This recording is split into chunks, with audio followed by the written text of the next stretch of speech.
এই হলো deadline communications private limited. আপনারা দেখছেন এক্সপ্রেস নিউজ, খবর নেয়, খবর দেয়।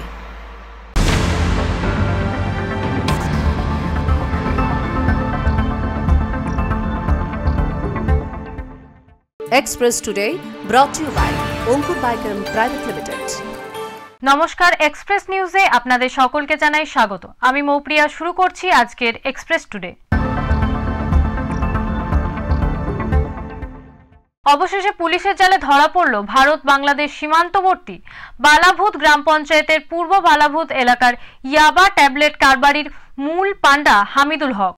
গোপন খবরের ভিত্তিতেই তল্লাশি চালিয়ে সাফল্য পেল কোচবিহার জেলা পুলিশ। কোচবিহারের বালাভূত গ্রাম পঞ্চায়েতের পূর্ব বালাভূত এলাকার ইয়াবা ট্যাবলেট কারবারের মূল পান্ডা হামিদুল হক গ্রেপ্তার। পাশের রাজ্য নাগাল্যান্ডে সে লুকিয়েছিল বলে পুলিশ সূত্রে খবর। ওই রাজ্যের পুলিশের সঙ্গে যোগাযোগ করে কোচবিহার জেলা পুলিশ এরপর ডিমাপুর থেকে তাকে গ্রেপ্তার করা হয়েছে বলে পুলিশ সূত্রে জানা গিয়েছে। প্রসঙ্গত, গত 22শে ডিসেম্বর গোপন সূত্রে খবরের ভিত্তিতে তুফানগঞ্জ 1 নম্বর ব্লকের ভারত বাংলাদেশ সীমান্তবর্তী বালাভূত গ্রাম পঞ্চায়েতের পূর্ব বালাভূত এলাকায় হামিদুল হকের নামে এক ব্যক্তির বাড়িতে তুফানগঞ্জ থানার পুলিশ হানা দেয়। তার বাড়ি থেকে উদ্ধার হয় 25 লক্ষ টাকার ইয়াবা ট্যাবলেট, সঙ্গে নগদ 6,80,000 টাকা। এছাড়াও 3টি ধারালো অস্ত্র উদ্ধার করে পুলিশ। জানা যায়, অভিযুক্ত হামিদুল হক প্রথমে ভিন রাজ্যে শ্রমিকের কাজ করতেন। এরপর বাড়িতে এসে তিনি মাদক কারবারের সঙ্গে যুক্ত হন। তার বাড়ি ভারত বাংলাদেশ সীমান্তবর্তী হওয়ায় রমরমিয়ে পার্শ্ববর্তী রাজ্য অসম সহ বাংলাদেশে মাদক কারবার চালাতো হামিদুল, এমনটাই অভিযোগ পুলিশের। অবশেষে লোকেশন ট্র্যাক করে পুলিশ জানতে পারে অভিযুক্ত হামিদুল হক নাগাল্যান্ডের ডিমাপুরে ঘাঁটি গেড়ে বসে আছে। এরপরেই নাগাল্যান্ড পুলিশের সহযোগিতায় হামিদুল হককে গ্রেপ্তার করে তুফানগঞ্জ থানার police. Bureau report, Express news. সমুদ্রে মাছ শিকার করতে যাওয়া মৎস্যজীবীদের ট্রলারে নতুন যন্ত্র ট্রান্সপন্ডার। মাছ সমুদ্রে মৎস্যজীবীদের বিভিন্ন সুবিধা প্রদান করবে এই যন্ত্র।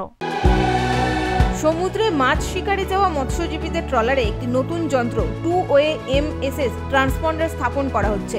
এই যন্ত্রটি মৎস্যজীবীদের বিপদ সংকেত জানাতে, তাদের অবস্থান জানাতে এবং দুর্যোগের সময় জরুরি বার্তা পাঠাতে সাহায্য করবে বলে জানা গেছে। এই যন্ত্রটি মৎস্য বিভাগের তরফ থেকে ট্রলারগুলিতে বসানো হচ্ছে। রেডিও সিগন্যালের মাধ্যমে মৎস্যজীবীদের সুবিধা প্রদান করবে এই ট্রান্সপন্ডার যন্ত্র। বিপদের সময় মৎস্যজীবীদের সঠিক দিশা দেবে এই যন্ত্র। পাশাপাশি কোন জায়গায় সঠিক পরিমাণে মাছ রয়েছে তাও নির্ধারণ হবে এই যন্ত্রের সাহায্যে। অন্যদিকে মেডিকেল ইমার্জেন্সি তৎসহ কোস্টগার্ড, মৎস্য দপ্তরের সঙ্গে আপৎকালীন পরিস্থিতিতে যোগাযোগের বিশেষ মাধ্যম এই ট্রান্সপন্ডার। এমন একটা হয়েছে যে যন্ত্রচালিত বোটটি বিকল হয়ে যাচ্ছে, সমুদ্রে ডুবে যাচ্ছে, সঙ্গে সঙ্গে এই মেশিনের মাধ্যমে আপনি কিন্তু পেয়ে যাবেন। এইটা আপনার কোস্টগার্ডের মাধ্যমে, আপনার স্যাটেলাইটের মাধ্যমে এই বার্তাটা চলে যাবে, সঙ্গে সঙ্গে তারা এসে আপনাকে রেস্কিউ করবে। এর জন্য পশ্চিমবঙ্গ সরকারের যে মেশিনটি দিচ্ছে সেন্ট্রালের মাধ্যমে, এটা কোনো টাকা পয়সা লাগছে না, এটা ফ্রিতেই দিচ্ছে মৎস্যজীবীদের উপকারে লাগার জন্য। আমি চাই প্রত্যেকটা মৎস্যজীবী যদি লাগায় এটা উপকৃত হবে ট্রলারে। এই যন্ত্রের মাধ্যমে ট্রলারের অবস্থান সহজেই জানা যাবে, যা বিপদকালে মৎস্যজীবীদের সাহায্য করতে পারে। এর পাশাপাশি এই যন্ত্রের মাধ্যমে আবহাওয়া এবং ঘূর্ণিঝড়ের সতর্কতা স্থানীয় ভাষায় জানানো সম্ভব হবে। মৎস্য বিভাগের আধিকারিকরা জানিয়েছেন, এই যন্ত্রটি মৎস্যজীবীদের নানানভাবে সাহায্য করবে এবং প্রযুক্তির সঙ্গে তাল মিলিয়ে এই যন্ত্র নতুন করে বসানো হচ্ছে। উপকার কেন্দ্র সরকারের এই রকম একটা সিদ্ধান্ত নেওয়ার জন্য আমরা গর্বিত এবং সুরক্ষিত থাকবে, মাঝিরা খুব ভালোভাবে সুরক্ষিত থাকবে। এই সিস্টেমের মাধ্যমে আমরা একে অপরের কে কোথায় সুবিধা অসুবিধায় পড়লো তার তথ্যটা আদান প্রদান করতে পারবো। জানা গেছে, প্রথম পর্যায়ে 500টি ট্রলারে এই যন্ত্র বসানো হবে। তার মধ্যে 300টি দক্ষিণ 24 পরগনা এবং বাকি 200টি পূর্ব মেদিনীপুরে বসানো হয়েছে। আগামী বছর বাকি ট্রলারের জন্য এই যন্ত্র বসানো হবে, এমনটাই সূত্রের খবর। এই যন্ত্রের জন্য সমস্ত খরচ বহন করবে সরকার। পূর্ব মেদিনীপুর থেকে রাজীব নন্দীর রিপোর্ট, এক্সপ্রেস নিউজ। এলাকার শিক্ষিত যুবক যুবতীদের চাকরির পরীক্ষার কথা মাথায় রেখে মহকুমা পুলিশের উদ্যোগে তৈরি হলো আরামবাগ পাঠশালা। হুগলি গ্রামীণ জেলা পুলিশের উদ্যোগে আরামবাগ থানার পক্ষ থেকে আরামবাগ পাঠশালার উদ্বোধন হয়েছে। এই পাঠশালাটি দুস্থ ছাত্রছাত্রীদের পড়াশোনার জন্য একটি প্ল্যাটফর্ম হিসেবে কাজ করবে। এই পাঠশালা আরামবাগ মহকুমা পুলিশ আধিকারিক সুপ্রভাত চক্রবর্তীর তত্ত্বাবধানে রামমোহন হলে উদ্বোধন করা হয়েছে। হুগলি গ্রামীণ জেলা পুলিশ এই পাঠশালাটি আলোর যাত্রার নামে একটি প্রকল্পের অধীনে স্থাপন করেছেন। এই পাঠশালাটি আর্থিক প্রতিবন্ধকতা পেরিয়ে স্বপ্ন ছোঁয়ার মঞ্চ হিসেবে কাজ করবে। এর উদ্বোধন অনুষ্ঠানে হুগলি গ্রামীণ জেলা পুলিশের পক্ষ থেকে জানানো হয়েছে যে এই পাঠশালাটি দুস্থ ছাত্রছাত্রীদের জন্য একটি গুরুত্বপূর্ণ সুযোগ তৈরি করবে, যেখানে তারা বিনামূল্যে বা স্বল্প মূল্যে পড়াশোনা করার সুযোগ পাবেন। এবং এটা আমরা গোটা মহকুমা যারা তোমরা বিভিন্ন কারণে বিভিন্ন বাধা বিপত্তির জন্য প্রিপারেশন ঠিকঠাক নিতে পারছো না, সেই উদ্দেশ্যেই করা হয়েছে। আশা করি তোমাদের মধ্যে থেকে প্রত্যেকেই একটা জায়গায় গিয়ে পৌঁছাবে এবং ভালো যদি তোমাদের প্রিপারেশন হয় তাহলে যে কোনো এক্সামই ক্লিয়ার করা যায়। আরামবাগ পাঠশালাটি শুধুমাত্র পড়াশোনার জন্য নয়, বরং এটি একটি সামাজিক প্ল্যাটফর্মও, যেখানে ছাত্রছাত্রীরা নিজেদের মধ্যে আলোচনা করতে পারবে, নতুন বন্ধু তৈরি করতে পারবে এবং বিভিন্ন সামাজিক ও সাংস্কৃতিক অনুষ্ঠানে অংশ নিতে পারবে। এই পাঠশালাটি হুগলি গ্রামীণ জেলা পুলিশের একটি উল্লেখযোগ্য পদক্ষেপ, যা দুস্থ ছাত্রছাত্রীদের শিক্ষার সুযোগ আরও বাড়িয়ে দেবে। Bureau report, Express News. Express টুডেতে নিয়ে নিচ্ছি একটি ছোট্ট বিজ্ঞাপন বিরতি, ফিরে আসছি বিরতির পর।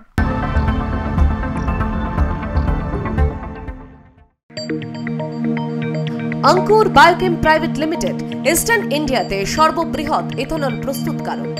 এছাড়াও extra natural alcohol, Indian made foreign liquor, নুন তৈরিতে কয়েক কদম এগিয়ে। আবাসন থেকে স্পঞ্জ আয়রন, সবখানে সবার আগে এই সংস্থার চেয়ারম্যান মিস্টার মহেন্দ্র শর্মার সুদক্ষ পরিচালনায় দৃষ্টান্ত স্থাপন করেছে Ankur Biochem private limited. Ankur group, Dhubi, Dhanbad, Jharkhand 828205। ফিরে এলাম বিরতির পর। আপনারা দেখছেন এক্সপ্রেস টুডে। পশ্চিম মেদিনীপুর শহরের ঐতিহ্য কলেজিয়েট স্কুল, এবার সেই স্কুলেই গড়ে উঠবে দ্বিতীয় ক্যাম্পাস। স্কুলের আবেদনে সাড়া দিয়েছে প্রশাসন। জেলা প্রশাসনের হস্তক্ষেপে স্কুল পেয়েছে জায়গা, হবে দ্বিতীয় ক্যাম্পাস, গড়ে উঠবে ইংরেজি মাধ্যম স্কুল। মাননীয় মুখ্যমন্ত্রীর সহযোগিতায় মেদিনীপুর কলেজিয়েট বয়েজ হাই স্কুলের দ্বিতীয় ক্যাম্পাস শুরু হতে চলেছে শহরের অদূরেই। 5 নম্বর শিরোমণি অঞ্চল খাস জঙ্গলে রাজ্য সরকার কর্তৃক প্রায় 2 একর জমি দেওয়া হয়েছে স্কুলকে। সেই জমিতেই ভিত পুজো করা হয় কয়েকদিন আগে। স্বাভাবিকভাবেই খুশির হাওয়া জেলা জুড়ে। জেলার উন্নত শিক্ষা ব্যবস্থায় নতুন দিশা পাবে বলেই মনে করছে শিক্ষামহল। একসময় এই স্কুল ছিল এলাকার বিপ্লবের আঁতুড়ঘর। বিপ্লবী ক্ষুদিরাম বসু, বিমল দাশগুপ্ত থেকে সাহিত্যিক বঙ্কিমচন্দ্র চট্টোপাধ্যায়, মানিক বন্দ্যোপাধ্যায় স্মৃতিধন্য মেদিনীপুর কলেজিয়েট স্কুল। এবার আরও নতুন পালক সংযোজিত হলো স্কুলের মুকুটে। প্রশাসনের দেওয়া 2 একর জায়গায় গড়ে উঠবে নতুন school campus. Collegiate boys school দীর্ঘদিনের, প্রায় 150 বছরের উপরে স্কুল। ওই স্কুলের জন্য যে জমি দান করেছেন মেদিনীপুরের ডিস্ট্রিক্ট ম্যাজিস্ট্রেটের মারফত, এই জন্য আমরা খুবই গর্বিত এবং আমরা আনন্দিত। এবং কলেজিয়েট স্কুলের যে সেকেন্ড ক্যাম্পাস এখানে হবে, এখানে পরিবেশ তো অবশ্যই উন্নয়ন হবে, পরিবেশগত শিক্ষার প্রসার ঘটবে। চলতি মাসেই মেদিনীপুর কলেজিয়েট স্কুলের হাতে পাকাপাকিভাবে এই জায়গা তুলে দেওয়া হয় জেলা প্রশাসনের তরফ থেকে। বিদ্যালয় সূত্রে খবর, দ্বিতীয় ক্যাম্পাস গড়ে তোলার জন্য রাজ্য সরকারের কাছে জায়গা চেয়ে আবেদন জানিয়েছিল স্কুল কর্তৃপক্ষ। এখনো কিছু ওগুলো পাইনি, জমিটা জাস্ট আমাদের হস্তান্তরিত করা হয়েছে। আর এরপরে আমি সরকারকে জানাবো আমরা কি কি করতে চাই এবং সেই মতো আশা করি নিশ্চয়ই সরকারের তরফ থেকে আমরা সাড়া পাবো। কাজ আমরা আপাতত প্রাচীরটা দিয়েছি, এবার এখানে তো প্রচুর কাজের চাপ না, আমরা ঠিকমতো করবো সবই ভাবনায় আছে, একটু সময় দিতে হবে। আর স্টুডেন্টদের অনেকগুলো স্কোপ আমাদেরকে খুলে দিতে হবে ভবিষ্যতের জন্য, ওই জন্য মেনলি আরো একটা আমাদের ক্যাম্পাস দরকার। নতুন ক্যাম্পাস নির্মাণ এখন কেবল সময়ের অপেক্ষা। পশ্চিম মেদিনীপুর থেকে Alok Santra, report, Express news.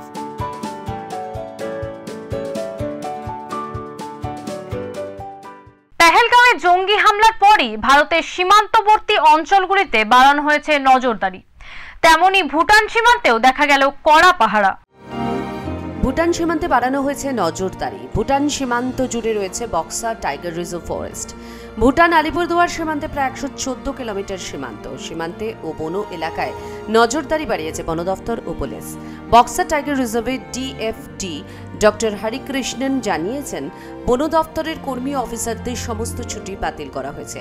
পুলিশের সঙ্গে যোগাযোগ রেখে সতর্কতার সঙ্গে পরিস্থিতির দিকে কড়া নজর রাখা হয়েছে যাতে কোনো অপ্রীতিকর ঘটনা না ঘটে।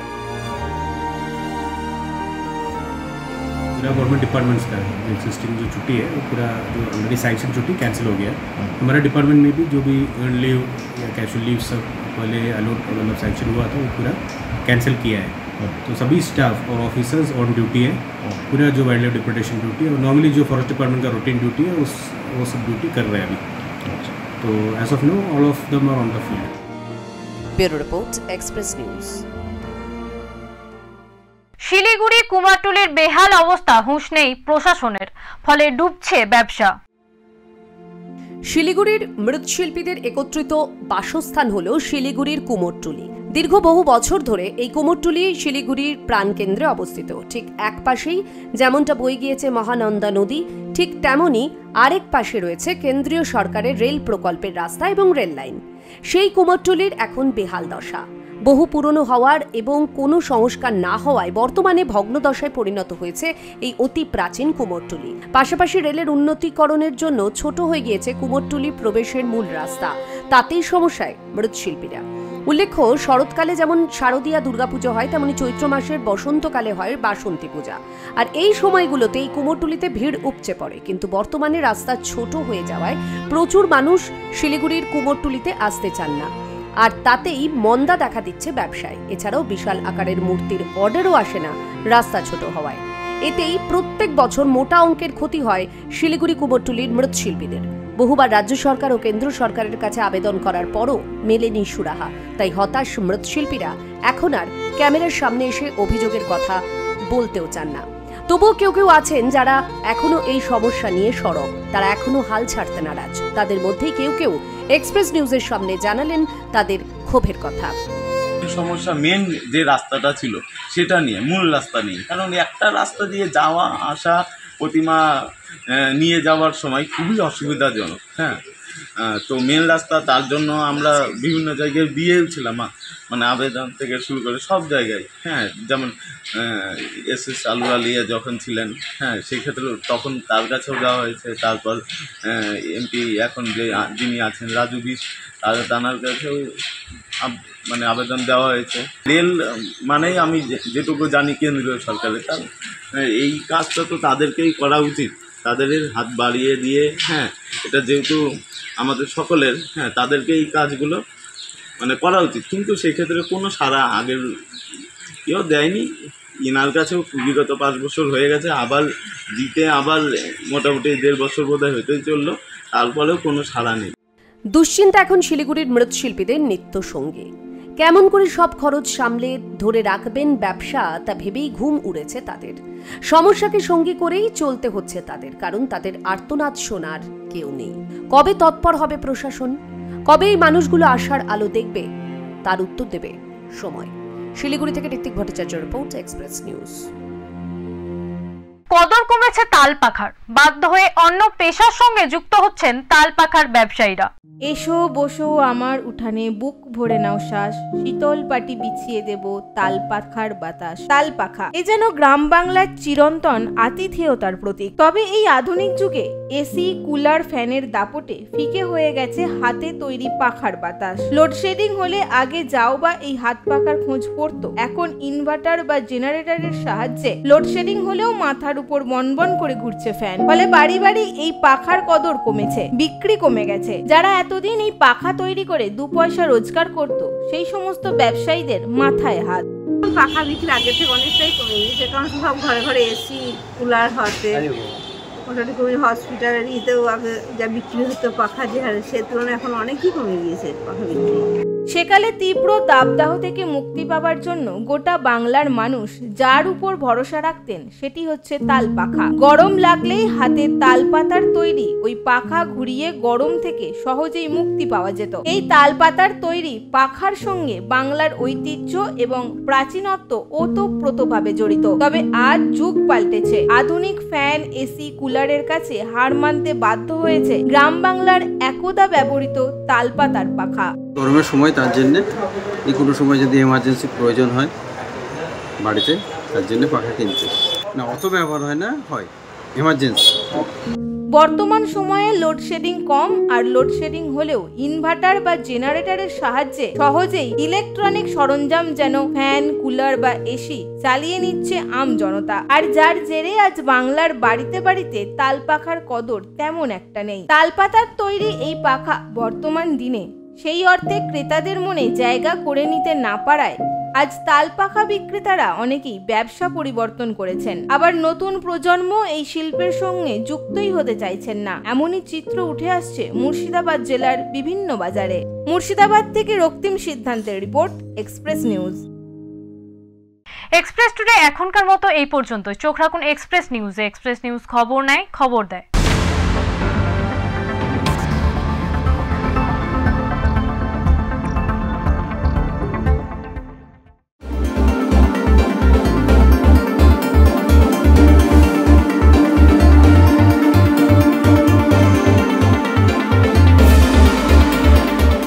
এক্সপ্রেস নিউজ দুর্গাপুর দেখতে দেখতে 24 বছরে পা দিল।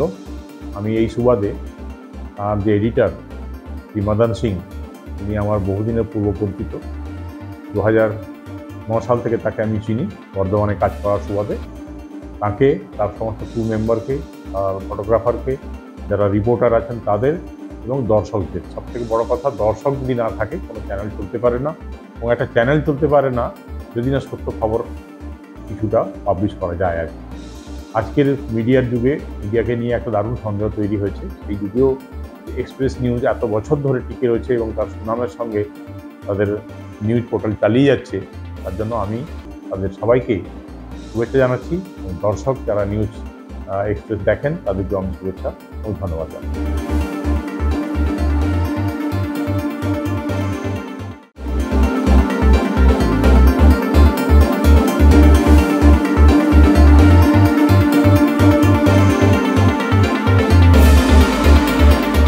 এক্সপ্রেস নিউজকে আমার তরফ থেকে অনেক শুভেচ্ছা থাকলো। তাদের যারা ম্যানেজমেন্ট, সাংবাদিক, দর্শক বন্ধু, আমরা সবাই চাই আমাদের ঘিরে থাকা পৃথিবীর খবরগুলো আমাদের কাছে দ্রুত পৌঁছুক। এক্সপ্রেস শব্দটার সাথে কিন্তু সেটাও জড়িত, অর্থাৎ দ্রুত পৌঁছানোর কথা। আমি আশা করি খবরের দুনিয়ায় এক্সপ্রেস নিউজ এক্সপ্রেস হয়ে মানুষের কাছে খবর পৌঁছবে।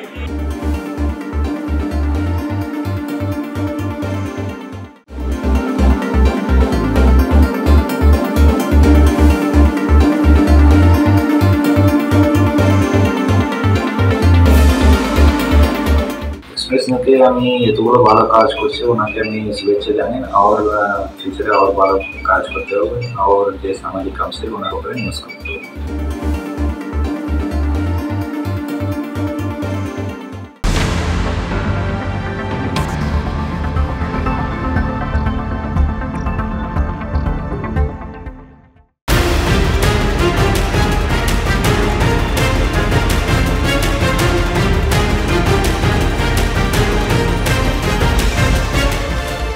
এই হলো ডেডলাইন কমিউনিকেশনস প্রাইভেট লিমিটেড। আপনারা দেখছেন এক্সপ্রেস নিউজ, খবর নেয়, খবর দেয়।